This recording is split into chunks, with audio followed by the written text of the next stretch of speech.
Let's imagine you're dead. But let's also imagine there's an afterlife. Us humans love the afterlife. The idea that life persists after death. From Judaism, Islam, Buddhism, concepts of limbo, heaven, and reincarnation, all hoping to save some piece of consciousness.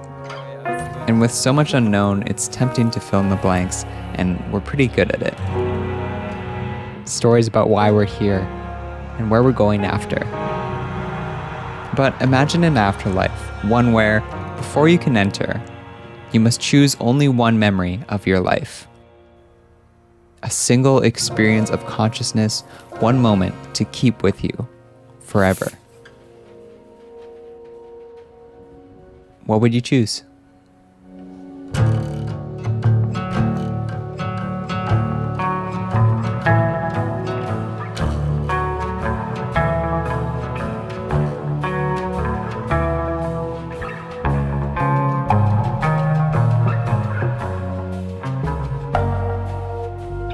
This concept of a choice to be made after death is one I saw in a movie recently, a 1998 movie titled Afterlife, about a purgatory between the living and not, where the visitors have to decide what single memory they want to take with them. And this question sat with me, taking a lot of my time and headspace. I've been living in the present, and I'm really proud of myself for that. So considering anything like an afterlife feels really distant, but also wildly familiar. After all, the afterlife is why I left my church. So, what's going on today? Brent, Brad. the church we grew up in, how would you describe their idea of the afterlife? Oh boy.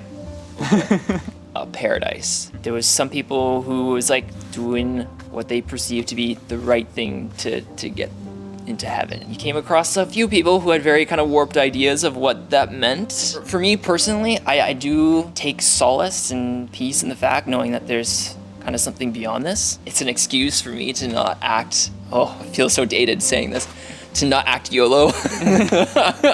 Ouch. I'm almost like the opposite. Like I have solace in like, when I die, that's it. It makes each day so much fuller for me. Like I have a lot more opportunities to be like, I could get in a car crash tomorrow.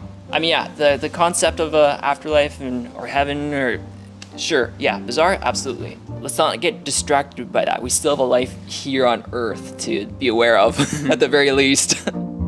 So, heaven or not, the question remains. And like all good questions, I always ask my friends first before coming to a conclusion. Okay, Tess, we're gonna play a scenario. In this scenario, you're dead. Mm-hmm. But there is an afterlife. Okay. Oh no. And you can only take one memory with you to the afterlife. No. Yeah. One memory? One memory. Okay. Can we think about it? Yeah. Just one moment. Brad, you're asking an impossible question right now. The first time that Emma and I sat down and we really let the idea and the concept of us having our kid settle in, just the positivity of that wash over us. I'm thinking of like when I was younger, like when I was like 6, 7, 8. Me and like my cousins who I never see anymore, and my aunts and my uncles and my parents, that feeling of community, like all in one place. In those moments, I like felt very loved, which is maybe a bit of a selfish answer, but it's my afterlife, so I'm gonna take it. The moment that I went to see my cousin for his birthday, as a kid, I always thought that could happen to me, right? Someone would surprise me on my birthday. I hope he does not see me. Oh my God!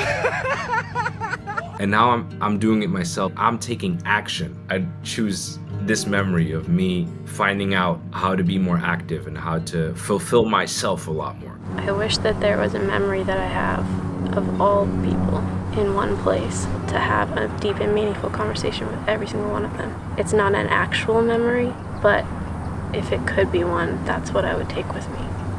Maybe you have to make it one. That's so expensive.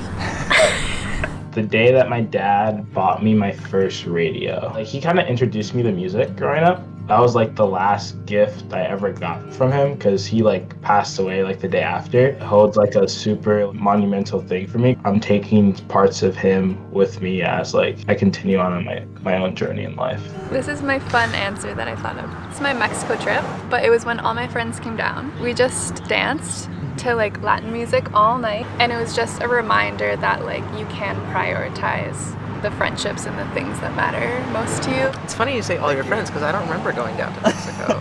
Some of my friends. A friend of mine reached out and was like, Annie, would you like to come over and jam with us? We were just making music naturally. Everything just came so naturally to us. In that moment, I had like a little like inner realization that I found my people. It's been quite lonely when it comes to friendships. Being a creator, you're kind of figuring things out all alone. I think I was like waiting for that moment for like a really long time. And so I would take that memory.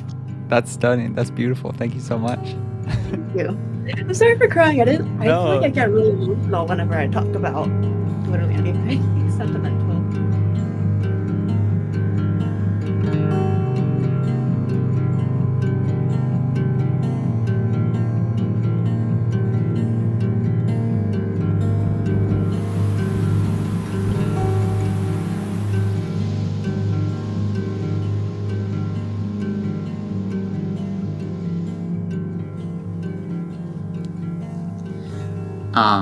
About a week ago, I went to Sydney Island for some overnight camping. I don't know if you're like this, but I think best when I remove all the things, all the distractions, until it's just me.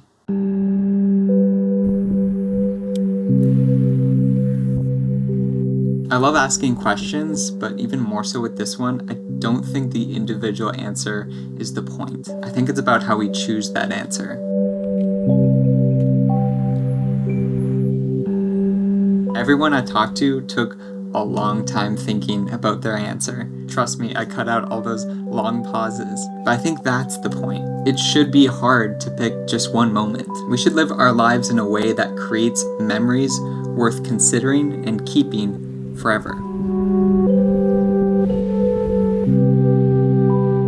For myself, I think of road trips. I think of meeting my online friends for the first time. I think about gatherings of people that I love. All important and meaningful to me, but I think I want to make them my blueprint. And I think for the rest of this month, I'm going to try to create memories worth keeping, if I could only keep one.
I don't know if I've told many of you guys about this new video I'm working on, but it's kind of about memories, what constitutes a good, important memory to keep. And all of you have provided some really good memories for me.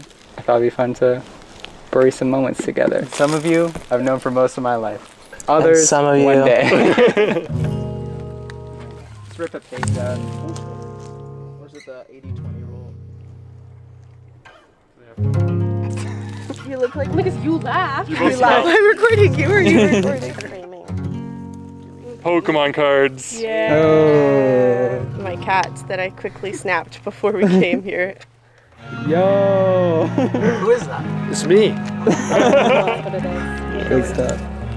You got the laugh. If I had to choose a memory, I think it'd be this one.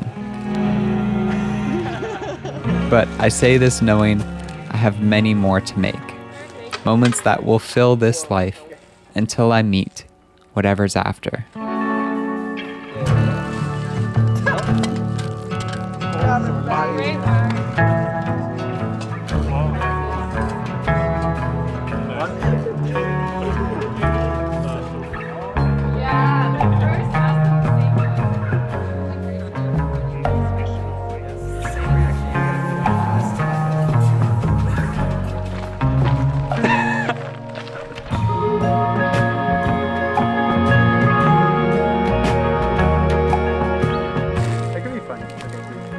Wait, are you smiling? You didn't even say one! You said three, two, and snaps on one. No, he didn't snap on